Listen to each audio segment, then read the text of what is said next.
As we've seen so far, effective feedback plays a powerful role in developing your people, delivering excellent work to clients, and maintaining your own work-life balance. Yet, workloads get heavy and clients' needs come first. All too often, that leaves time for almost nothing but getting the work done and getting it out. So everything else takes a back seat, including feedback. For you to harness the power and potential of effective feedback, it needs to be a part of your working routine. It needs to happen every day. You may be thinking, that's impossible. Life in a law firm is just too hectic. All I can do is deliver feedback whenever I can find the time. If that's you, then the advice we're about to give will help.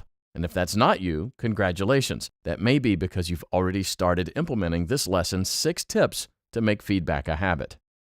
Our first tip is to adjust your mindset.